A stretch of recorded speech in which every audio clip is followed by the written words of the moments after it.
Ha llegado el momento de escuchar la palabra de Dios. Un potente mensaje extraído de las Sagradas Escrituras. En la voz del pastor Carlos Hoyos. Que Dios le bendiga, pastor. ¿Qué debe hacer una mujer que se casó y su esposo ahora le dice que fue un error casarse con ella y que fue solo una emoción, que ya no la quiere y que se vaya de la casa? Bueno, yo creo que ahí podríamos decir la frase de una amiga de los colombianos, de malas.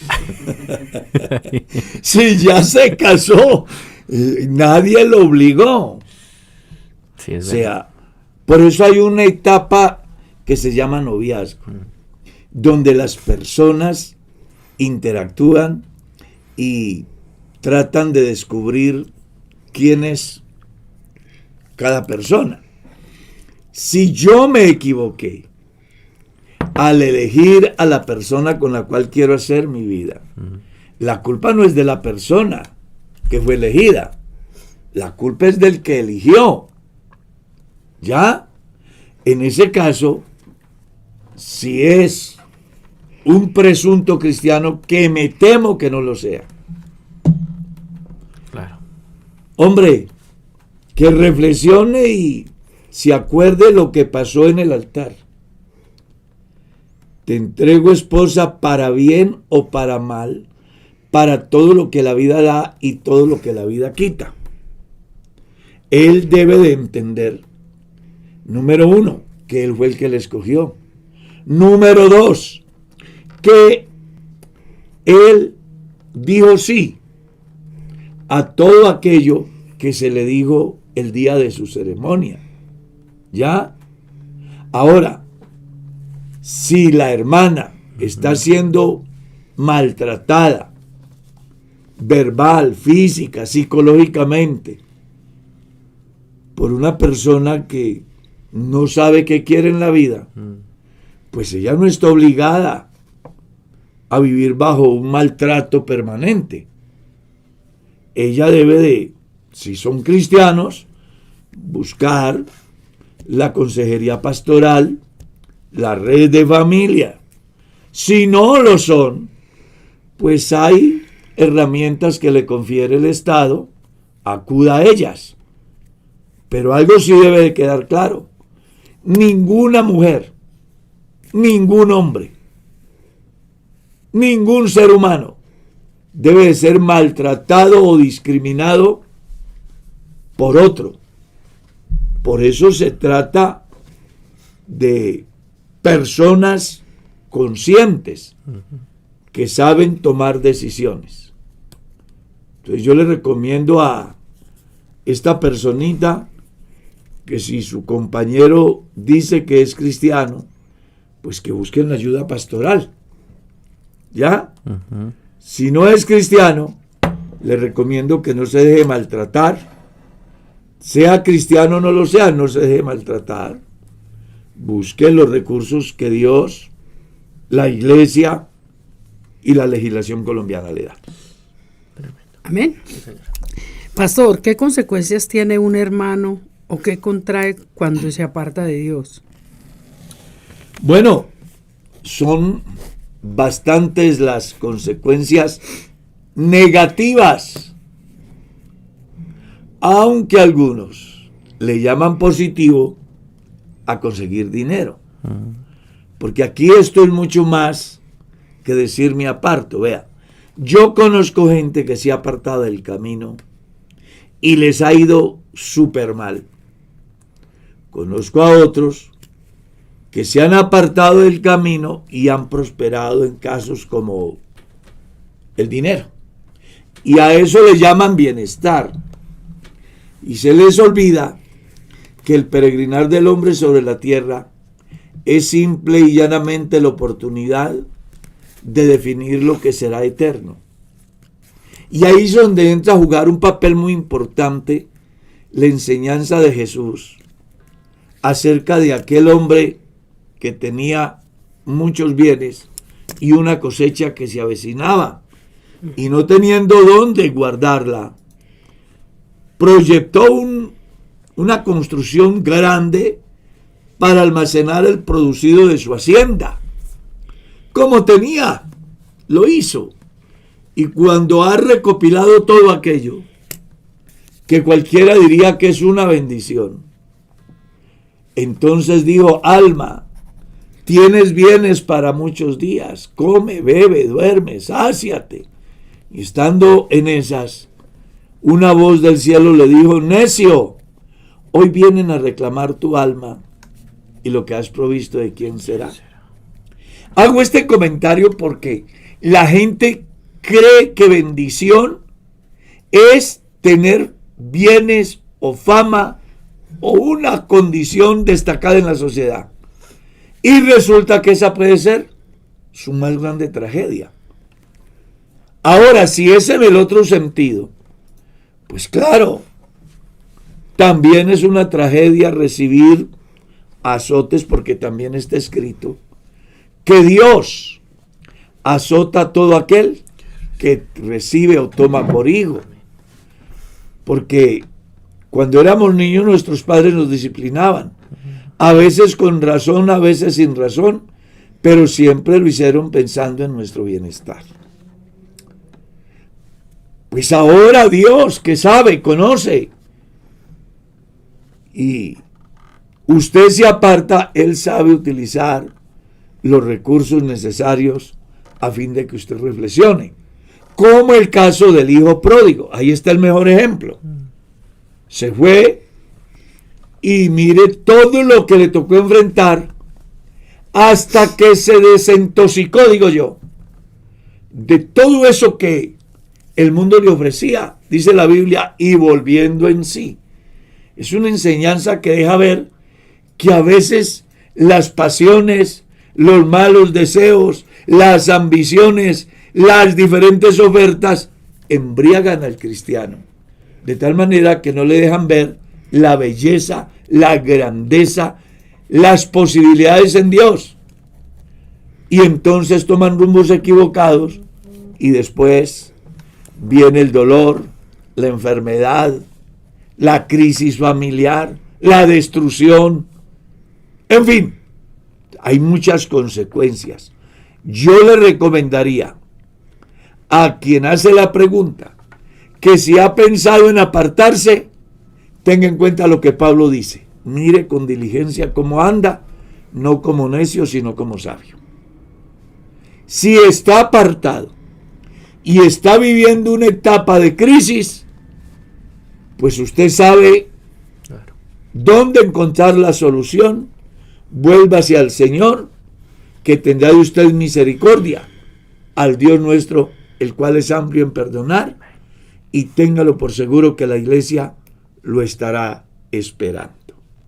Si en su extravío le han aparecido oportunidades donde aparentemente son bendiciones, tenga cuidado, porque esa puede ser su mayor maldición. A lo mejor un viaje sin retorno. Entonces aquí lo que hay es que pensar con madurez, ser objetivo y sobre todo entender lo que el Espíritu Santo dice en las Sagradas Escrituras. No améis al mundo, ni las cosas que hay en el mundo. Todo lo que hay en el mundo, los deseos de los ojos, los deseos de la carne, la vanagloria de la vida, eso proviene del mundo y no del Padre. El mundo pasa y sus deseos, pero el que hace la voluntad de Dios permanece para siempre. Amén. Cambiar la bendición de Dios por un plato de lentejas, digamos. Como Esaú. Exacto. Por cualquier cosa. Cosa que no hizo Nabor. Dijo: yo no cambio mi heredad. Prefirió la muerte. Amén. Pero saber que cuando una persona se aparta conociendo a Dios no tiene paz. No tiene paz. No viene a ser. No, eso es insoportable. No es que no hay paz. Sí, claro. Se me hace que esta persona está viendo una etapa difícil y por eso dice cuáles son. Él quiere saber por qué. No tiene paz. No tiene paz. No tiene paz. Siga. Mano Carlos, preguntan, Dios le bendiga, pastor, ¿qué es el libre albedrío? ¿Me podría explicar? ¿Y hay algún versículo en la Biblia que hable acerca del libre albedrío? Claro, uno no, muchos. Y mandó Jehová Dios al hombre diciendo, hablo en Génesis, de todos los frutos que producen los árboles en el huerto podéis comer, pero del fruto que produce el árbol de la ciencia del bien y del mal, no comáis, porque el día que de él comieres, de cierto moriréis. Dios le está poniendo al hombre delante de sí la oportunidad de definir su eternidad, pero deja al hombre que tome su decisión. A eso es a lo que se le llama libre albedrío.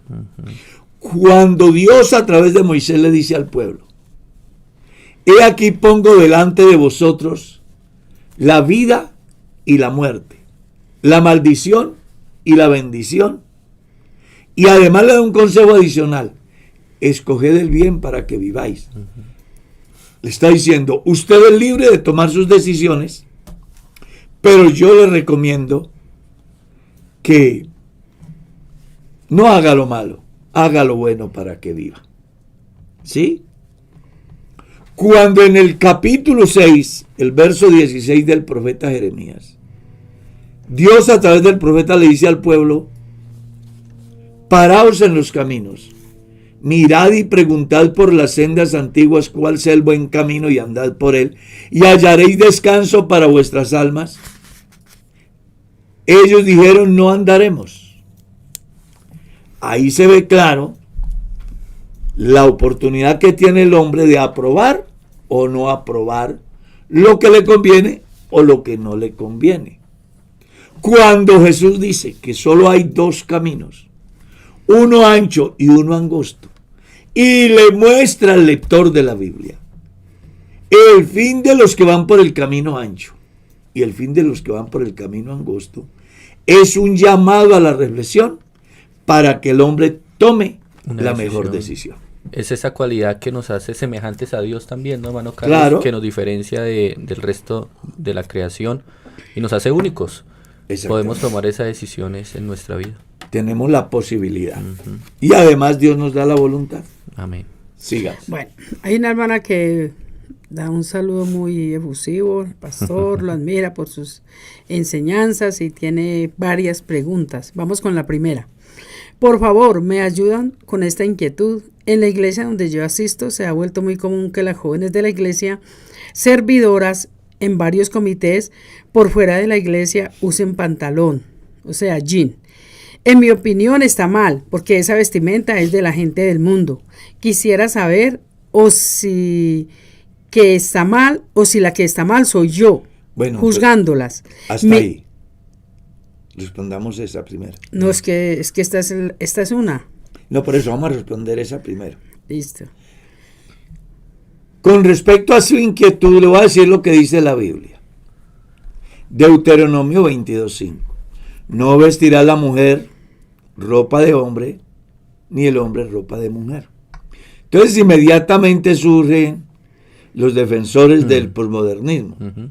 Es que en ese tiempo no había pantalón para la mujer, sino que eran túnicas para hombres y mujeres. Pero se les olvida un punto muy importante, y es que la vestimenta del hombre era de un solo color y de una sola costura. Se diferenciaba de la vestimenta de la mujer, que era multicolor y de varias costuras. 2. La moda del pantalón o blue jean o slack, que se dice en otras partes, aparece en el siglo XIX, cuando los movimientos feministas reclaman el derecho de ser iguales a los hombres y entran a trabajar en labores que eran solo para hombres, como las ingenierías, la arquitectura, el manejo de maquinaria pesada y otros. Al estar en sitios que estaban expuestas a la vista de los hombres, optaron por usar prendas masculinas para que así pues no vieran sus desnudeces. Luego fue haciendo carrera hasta convertirse en una moda que la acepta la sociedad. ¿Está claro? Es por eso. Ahora, en el Nuevo Testamento, la Biblia enseña que las mujeres deben de vestirse con pudor, ser recatadas, Modestia. con modestia. Entonces, aquí lo que hay que pensar es, ¿me visto para ser cristiana o me visto porque soy cristiana? ¿Qué es la discusión que hay? Es que cuando uno va a la iglesia le exigen que se vista así. No, No, acá no exigimos nada. en la iglesia no se le exige a nadie. Se acude al libre albedrío, generándose conciencia, no desde el concepto humano, sino desde el concepto divino. Amén. Y la persona acepta o no, y nada pasa. Que si está mal, también hay que hacer otro aporte importante que está relacionado con situaciones que a veces escapan a la voluntad de la persona. Por ejemplo, yo soy un educador físico, ¿cierto? Soy profesional en educación física. Incluyo aquí a la mujer. Y ella tiene que enseñar determinados ejercicios y un sinnúmero de cosas. Pues imagínate, expuesta ante una cantidad de muchachos, ella tiene que utilizar un uniforme que posiblemente sea una sudadera o el uniforme que requiere la institución. O está desempeñándose en labores donde se requiere una vestimenta adecuada para su labor. Entonces, no se puede juzgar ni condenar a quien por razones laborales le toque usar dicha prenda. Pero quienes utilizan esas prendas por razones laborales sí deberían de utilizar la ropa que utilizan las cristianas. Yo conozco creyentes en la iglesia que por su situación laboral usan un uniforme en la empresa, tan pronto terminan su labor, entonces se cambian su ropa. Eso es otra historia, exacto. Claro, se cambian su ropa porque pues una cosa son las demandas laborales, Sí. y otra cosa es el ejercicio de la vida normal de los Y cristianos. aquellos que hacen eso sin comodidad de seguir Claro. vestidos de esa manera. Hay un patrón en su Exacto. conciencia que les dice Sí. que tienen que asumir el rol de lo que son, Sí, exacto. cristianas. Sí, sí, sí. Sí. Amén. Pastor, le escriben desde Argentina y preguntan, ¿puede una mujer ejercer el servicio de Santa Cena? No sé cómo se... Mm. A ver,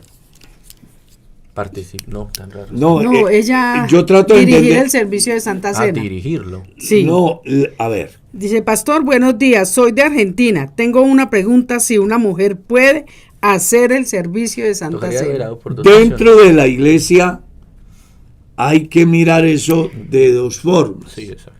Una como pastora y otra como miembro activo de la iglesia. Exacto. Como miembro puede participar de la Santa Cena, pero no puede ejercer como pastora, porque en la iglesia no hay pastores. Quien dirige el servicio de Santa Cena es el pastor. Sí. La creyente puede participar en el desarrollo de ese servicio, por ejemplo, orando por el pan, Exacto. orando por el vino, yendo a entregar el pan o el vino a los creyentes, Siempre y cuando el pastor. siempre y cuando, Le autorice. claro, no es que nadie lo hace sin la autorización del pastor. Exacto. Entonces, aquí es bueno que entienda eso. En la iglesia todavía, y creo que nunca, existirá el pastorado femenino. En consecuencia, si esa es su inquietud, no podrá hacerlo, porque eso es el equivalente a aquella mujer que dice que porque el pastor no está, yo bautizo el candidato. Exacto, sí. O que porque el pastor no está, yo presento al niño, al Señor. Son oficios determinados solo para el pastor. Y las creyentes deben de estar sujetas a las decisiones que toma la autoridad de la iglesia en cualquier campo de la administración. Amén. Sigamos. Amén, hermano Carlos. Nos preguntan, mi hermano, tengo una inquietud. En algún programa, no sabemos si se refiere a este, escuché que como cristianos no debemos poner en peligro nuestras vidas sin necesidad. Estoy poniendo en peligro mi vida al ir a un parque de diversiones extremas, al subirme en atracciones demasiado extremas. Gracias, Dios lo bendiga. Bueno, en mi caso personal, yo jamás lo he hecho y creo que ya no lo haré. A algunos les gusta la adrenalina. Lo que pasa es que las personas que acuden a esos parques pues deben de ser conscientes lo que representa estar allí. No estamos diciendo que es pecado, también es bueno que la gente entienda. Sí. Uh-huh. Lo que pasa es que yo debo de entender que lo normal del que conduce un vehículo es que lo estrellen o es que lo estrellen. Si no quiere que le pase eso, ¿qué debe hacer? No tener vehículo, no abordar un vehículo. Si yo coloco tejas en el techo, lo normal es que se me caiga la teja o me caiga yo. No quiero que se me caiga la teja, no quiero caerme yo. Porque, entonces, ¿qué hago? Pues no me suba allá. Aquí va a ocurrir lo mismo. Si usted no quiere poner en riesgo su vida, no se suba. Pero quienes lo hacen, no pensando en que se va a morir, lo hacen buscando activar la adrenalina. Uh-huh. Y no están pecando por eso. Uh-huh. No está pecando por eso. Cuando hablamos de exponer la vida, no lo estamos haciendo bajo el concepto de las atracciones mecánicas, es que se dice, ¿no? Uh-huh. Lo estamos haciendo desde otros puntos de vista. Pero ya que usted trae a colación eso, es muy importante que si alguien piensa que expone la vida yendo a un parque de atracciones, es mejor que no vaya. ¿Usted sabe por qué yo no voy a piscinas? ¿Usted sabe por qué yo no me baño en lo profundo del mar? Yo sí sé por qué no va a piscinas, pero ¿por qué no va al profundo, a lo profundo del mar? Bueno, porque yo soy como las piedras. Estoy en el fondo y no salgo de ahí. Pues por eso no. Porque aunque no es pecado bañarme en el mar, no es pecado bañarme en una piscina, pues yo preveo el peligro. Uh-huh. Y para mí prima mi paz y mi bienestar que un champuzón. Uh-huh. Siga. Pastor, Salomón dice que el todo del hombre es que coma y disfrute de su trabajo. Pero también la Biblia dice que el que no provee para los suyos es peor. Son dos casos. Es como una contradicción. Sí. Le voy a anexar otro pensamiento. El hombre que vive sobre la faz de la tierra y deja bienes materiales, le quedó mal hecho el presupuesto. Y lo argumenta bajo el concepto bíblico: nada trajimos y nada nos llevamos. Pero vamos a tratar de poner esto en el contexto para que lo entendamos. El todo del hombre es que coma y disfrute de lo que Dios le da. ¿Cierto? Uh-huh. Luego Pablo dice: el que no provee para los suyos es peor que un incrédulo y ha negado la fe. Yo debo disfrutar de todo lo que Dios me dé, no teniendo un corazón avaro, que creo que ahí es donde apunta el escritor consagrado. Uh-huh. Porque si yo, a causa de la avaricia, me privo y privo a mi familia de la bendición que Dios me da para nuestro bienestar, entonces ahí es donde dice Pablo, es peor Que un que un incrédulo. incrédulo y ha negado la fe. Yo tengo una anécdota, hermana Merceditas, de la vida. Como pastor, tal vez usted la recuerda. Alguien ha llegado a la iglesia. Es un hombre pensionado, tiene casas, tiene carro, no guarda su dinero en el banco porque él no va a permitir de que el Estado le cobre impuestos, etc. Pero le niega la educación a sus hijos, priva de llevar buena alimentación, no se preocupa por su dentadura, a tal estado que llega un día que no puede comer. ¿Ya? Su familia en este tiempo analfabeta, después de que tiene de todo, una pensión. Un día su esposa y su hija se van para el culto y el señor de la casa se queda en casa. Llega un grupo de bandidos, casi lo matan a garrote, le robaron los carros, se le llevaron la plata y lo dejaron al borde de la muerte. Es a lo que Pablo dice, es peor que un incrédulo y ha negado la fe. Porque nosotros la bendición que Dios nos da debe de ser para disfrutarla como persona y para participar a aquellos que forman parte de nuestra familia de esa bendición.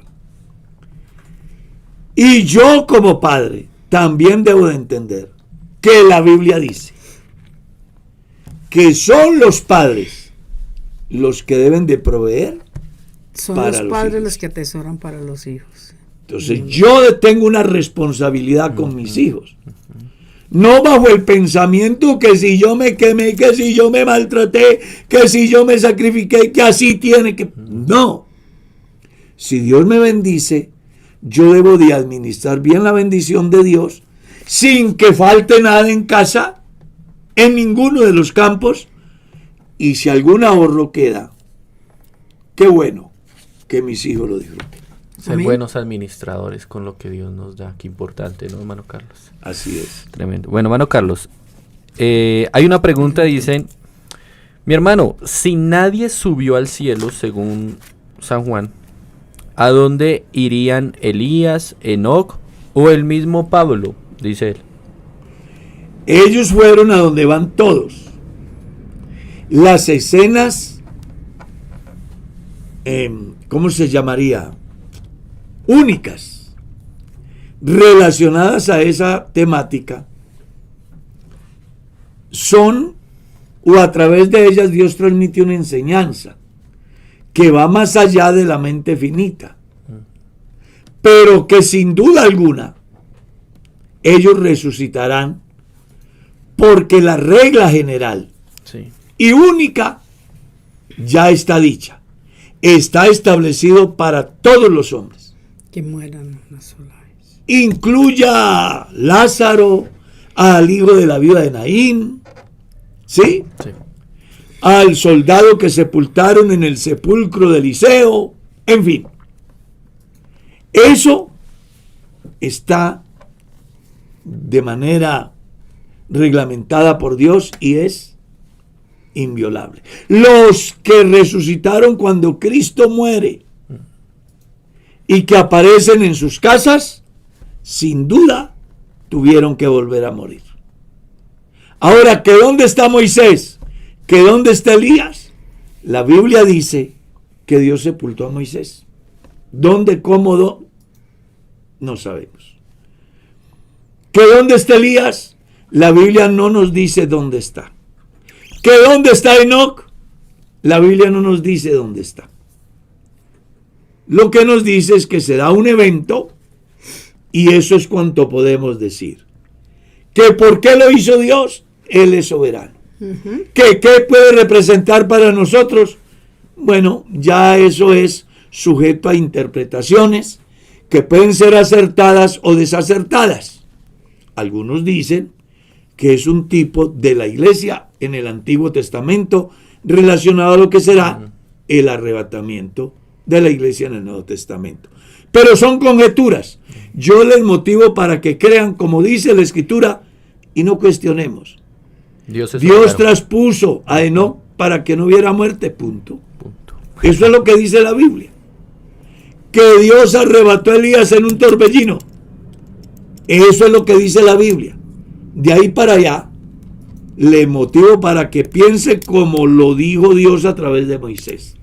Las cosas reveladas pertenecen a nosotros y las que no, le pertenecen a Dios.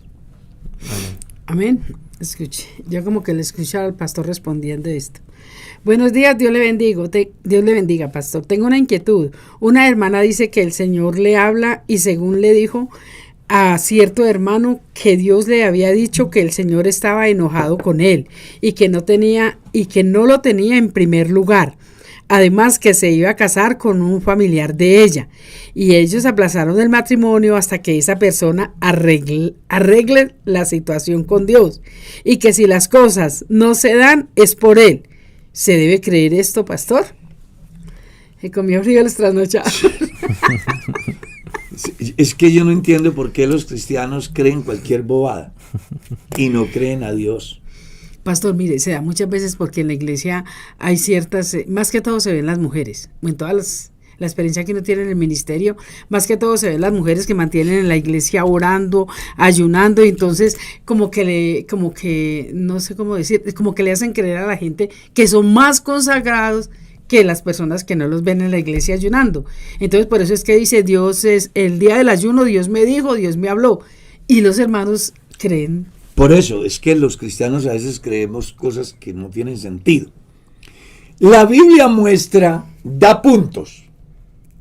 También es bueno aclarar eso. ¿Cómo conocer la voluntad de Dios para mi matrimonio?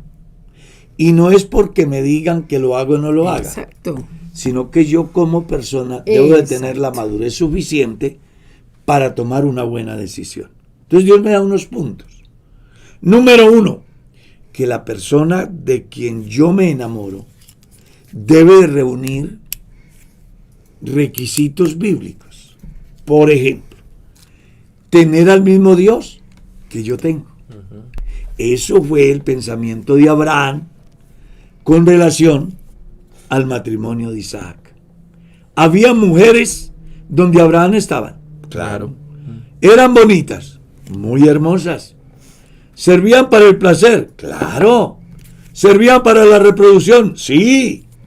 ¿Sabían hacer comida? Claro. ¿Por qué Abraham le dice a Eliezer que vaya a su tierra y traiga de allá la esposa para su hijo? Bueno, por su cultura. Y en esa cultura está impreso su Dios, claro, su vida devocional, su culto. Pero es la misma persona quien debe de mirar. Exactamente. No esperar que otro le diga. No, exactamente. Entonces aquí, yo estoy tomando este punto de partida, hermana Mercedes, para explicarle a la gente que dejen de ser supersticiosos. Es que hay mucha gente en la iglesia que no se ha convertido. Y ahorita le digo por qué.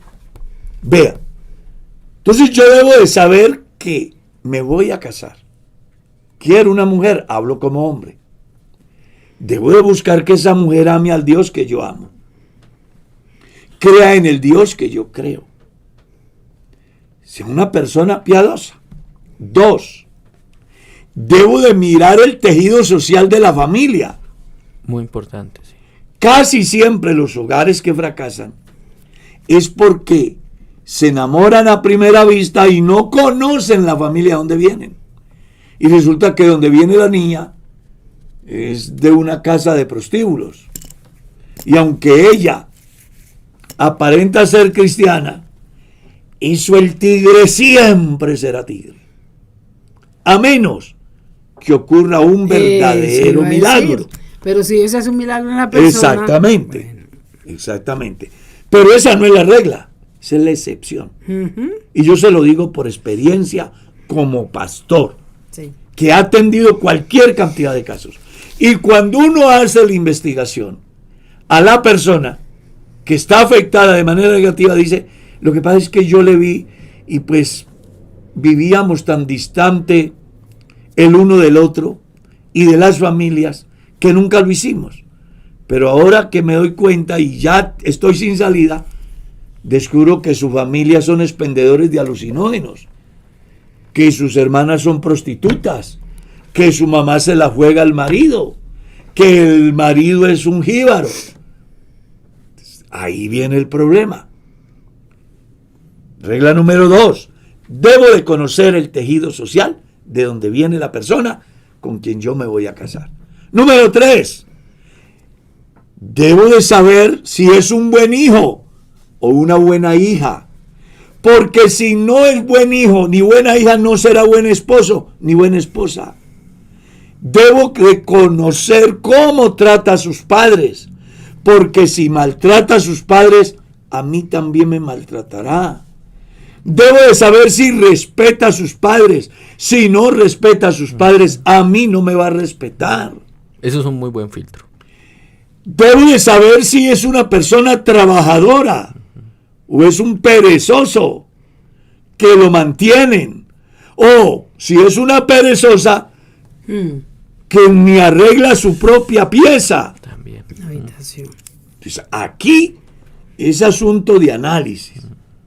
Mi experiencia como novio fue ponerle cuidado a Merceditas en su entrar, en su salir, en cómo vivía, cuál era su comportamiento en la iglesia, cuál era su comportamiento en su casa, cómo se presentaba ella ante los demás varones. Hasta cómo olía, ¿no? Hasta cómo olía. Porque mi madre me había dicho que yo era muy cansón y que pobrecito de mí, que tenía que poner mucho cuidado para que no sufriera. Por eso yo no creo mucho en ese cuento de que el matrimonio es suerte. No es así. Es un proceso de análisis Sí. donde yo debo de poner cuidado en cada paso que doy, no dejarme llevar por la belleza, Sí. no dejarme llevar por las palabras, Por no, lo que le digan. No no tomar dejarme llevar por lo que me digan. No tomar decisiones a la carrera. Debo de pensar para poder tomar una decisión como esa. En síntesis, Exacto. yo le diría a quien tiene la inquietud que no coma cuento, que coma Biblia. Que Sí. supersticiosos hay muchos en las iglesias que no se han convertido, que tienen inclinaciones más a la hechicería que al cristianismo. Ese cuento de que Dios me reveló, que Dios me dijo, Que Dios le mostró. que Dios me mostró, que yo tuve un sueño, que fue una visión. Casi siempre esas personas terminan mal.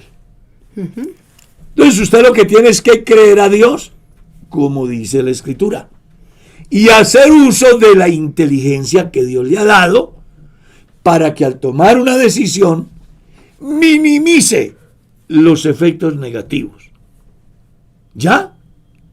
Y una vez que me caso, yo tengo que saber que es la persona que elegí, que no es perfecta, como yo tampoco soy, pero que juntos podemos sacar adelante un proyecto, renunciando a mi ego y ella a su ego, para trabajar en un proyecto en común que se llama hogar, que se llama familia, donde no prima lo que yo ni lo que ella, sino lo que los dos pensamos en aras a llevar a cabo un feliz proyecto de vida. Claro, y en la medida que Amén. pongan a Dios en primer lugar y Él lo sea todo, Él irá arreglando aquellas cositas que de pronto no funcionan muy bien. Él será encargando de todo. Así es, hermano Carlos. Pregunta, hermano Carlos. Pastor, Dios lo bendiga.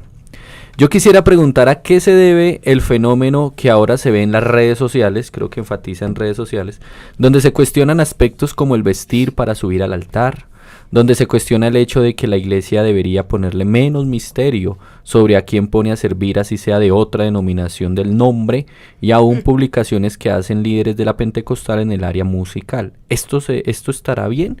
¿Está la iglesia fallando en esto y por eso se cuestionan de esta manera?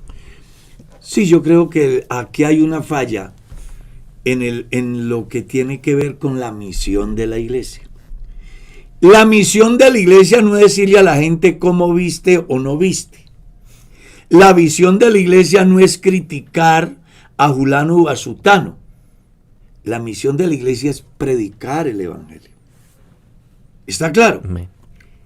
Predicar el evangelio. En el momento que se nos olvida la misión, es donde comenzamos a mirar defectos aquí y allá y a fijar posturas de esta y otra forma.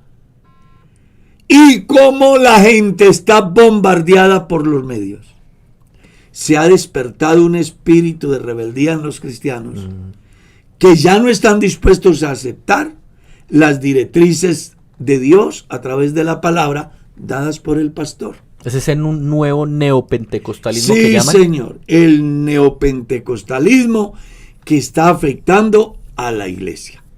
Por ley natural, ¿cómo será que las personas que atacan o defienden saben que el tema en discusión no está bien? Ujú.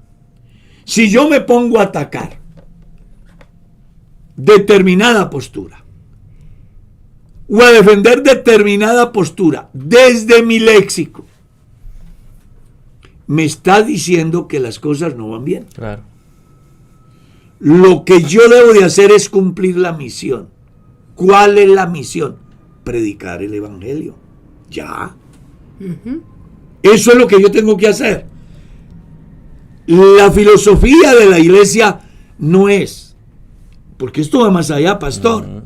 Da tristeza a uno encontrar creyentes que atacan a los movimientos trinitarios de una manera despiadada, o que movimientos trinitarios atacan a la iglesia de una manera despiadada, cuando no debería ser eso, sino más bien presentar el evangelio.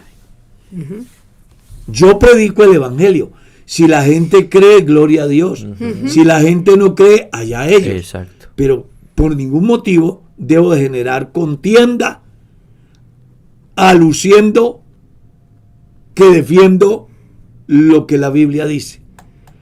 Cuando la Biblia nos llama a no contender. Exacto. La Biblia nos llama a Predica. predicar.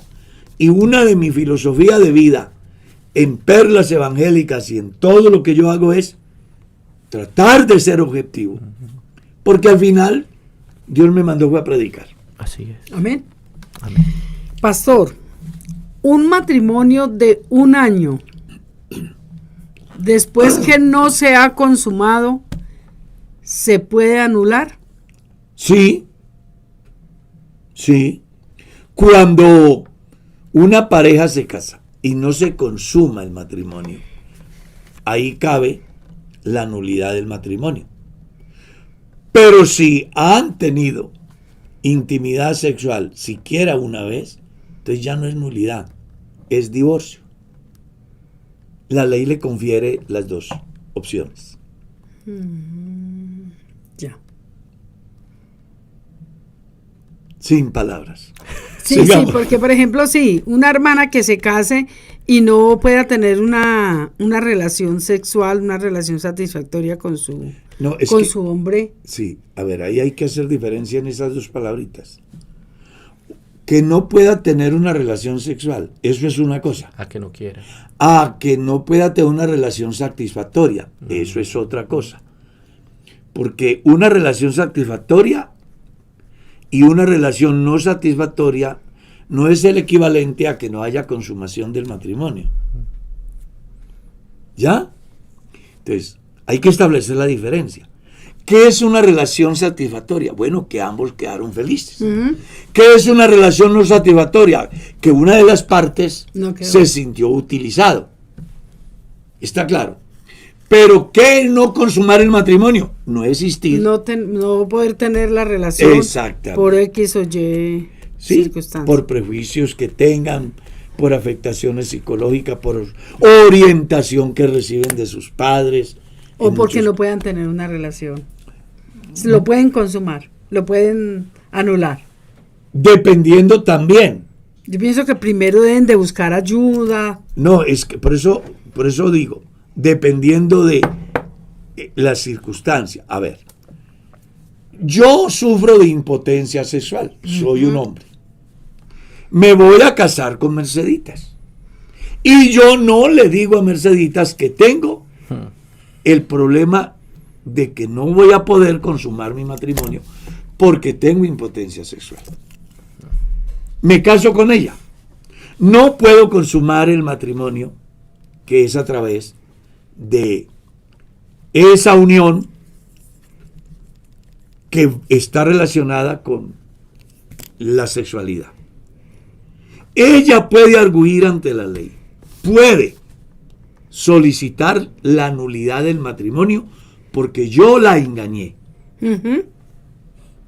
Pero vamos a suponer que yo sí le dije a Merceditas, ve a Merceditas, yo la amo, es la mujer para el resto de mi vida, pero yo quiero serle sincero. Yo tengo un problema muy serio y es que no tengo erecciones, no puedo consumar el matrimonio, no puedo llevar a cabo una penetración. Hablemos en el lenguaje Y que la sí. gente entiende. Ya si ¿Qué? la persona se casa consciente de eso. Claro, entonces ya Mercedita sabe Diferente. de que yo tengo problemas en ese campo. Si ella dice no, no hay ningún problema y me caso, Ya. ahí ya ella no puede Claro. decir de que quiere que le anulen su matrimonio. Ya. Ella debe de aceptarlo y como si fuera poco convivir, porque a ella en su ceremonia le dijeron en todo lo que la vida da y en todo lo que la vida quita. Así que en abundancia y en escasez, en la salud y en la enfermedad. ¿Y qué dijo la inteligentona Merceditas? ¡Que claro! Bueno, ahora que tiene el problema, no puede salir diciendo que ya no va más. Ujú. Porque fue un compromiso ante Dios, ante la ley, Y era consciente. y ella era consciente. Vale. Mano Carlos, preguntan, los ancianos que llegan a cierta edad en donde se empiezan a comportar como niños, después de los 80, 90 años, y su mentalidad es de niños, ¿se salvarían? Ya que la Biblia dice que los niños son de él. Está muy mal contextualizado. El anciano no se salva porque vuelva a tener mente de niño. El anciano se salva si ha recibido a Jesucristo como su Salvador personal. Exacto. Y se ha bautizado como dice la Escritura. ¿Ya? Así es que la gente se salva. Uno no puede pensar que yo vivo toda mi vida en desorden y llega el tiempo donde me da el mal del Alzheimer, que se llama, Sí. y entonces por ese estado me va a salvar. No. Yo tuve que haber tenido un encuentro personal con Dios. Ahora, cuando se compara con el niño, también es importante que la persona comprenda que la Biblia no dice de todos, sino de los que le presentaban a Jesús. Ujú. La pregunta es, ¿quiénes presentan sus niños a Dios? Es la pregunta. Sí. La respuesta usted ya la sabe. Amén. Pastor, ¿sería tan amable de explicarme el versículo que está en Eclesiastés 3:21? Dice, ¿quién sabe que el espíritu de los hijos de los hombres sube arriba y que el espíritu del animal desciende abajo a la tierra? Bueno, él está hablando de una temática que en términos generales se llama todo tiene su tiempo, y en ese proceso de la vida, desde la visión del editor, hay injusticias. ¿Ya? Y esas injusticias se dan cuando hacemos juicios equivocados, no entendiendo que la vida es de Dios, que Dios es vida. Y entonces hacemos diferencia entre la vida del hombre y la vida del animal, desconociendo que la vida del hombre como la vida del animal provienen del que es la vida, Dios. Dios tiene Entonces, potestad sobre... Los hombres como los animales tienen hálito de vida. Por eso Job en su capítulo 14 decía, hay vida en el hombre en tanto que el Espíritu de Dios está en él. El día que el Espíritu de Dios abandona al hombre, el hombre deja de ser. Salomón, haciendo alusión a eso, es que dice ¿quién sabe si el espíritu del hombre va arriba y el espíritu del animal abajo? Haciendo alusión que ambos tienen la vida que Dios le dio. Al animal por la palabra, al hombre por el soplo. Pero ambas pertenecen a Dios. Entonces, cuando el hombre muere y muere el animal, el hálito de vida va a Dios que lo dio. ¿Cuál es la diferencia que hay entonces entre el animal y el hombre? Si ambos tienen el Espíritu de Dios o el hálito de vida. La diferencia es que el hombre tiene alma, el animal no. Que el hombre se llena del Espíritu Santo, el animal no. Que el hombre es responsable, el animal no. Que el ser humano es un ser moral, los animales no. Por eso es que se plantea la tesis y no se profundiza en el campo de conciencia, porque se supone que los animales no son conscientes. Excelente. Mano Carlos, nos preguntan, Dios le bendiga, pastor. Una pregunta, una hermana que no haya, o un hermano, que no haya recibido, o que no haya hablado en lenguas, dice acá, que no haya hablado en lenguas, ¿puede servir en una directiva y predicar? Gracias por su respuesta. San Marcos capítulo 16 en la Gran Comisión. ¿Qué fue lo que Jesús les dijo? Ir por todo el mundo y predicar el Evangelio a toda criatura. La pregunta es, ¿habían hablado en lenguas? Es la pregunta. Cuando Jesús envió a los 70 a predicar el Evangelio, ¿habían hablado en lenguas? Es la pregunta. Ustedes allá analicen. 2. Aquí el asunto es que las personas tomamos la parte por el todo. Si sigue leyendo el capítulo 16 de Marcos, dice: cuando ustedes prediquen y la gente crea, y como consecuencia de creer se bauticen, esas personas son salvas. Y siendo salvos, no para, sino porque son, entonces les van a seguir unas señales. ¿Cuáles son? En mi nombre echarán fuera demonios. Es la primera señal. La segunda, hablarán nuevas lenguas. La tercera, tomarán en las manos serpientes. La cuarta, si bebieren cosas mortíferas. Y la quinta, sobre los enfermos pondrán sus manos y sanarán. Ahora, que si puede un creyente que no ha hablado en lenguas desempeñarse en un cargo de carácter administrativo dentro de la Iglesia Pentecostal Unida de Colombia, la respuesta es no, porque la Iglesia tiene una reglamentación dentro de la cual dice que las personas deben de haber hecho externo el Espíritu Santo a través de las lenguas. Siempre ha sido así y hasta hoy así es.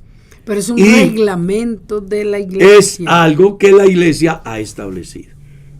Y como yo soy pastor de la Iglesia, pues mal haría ir en contravía, sería una actitud de deslealtad.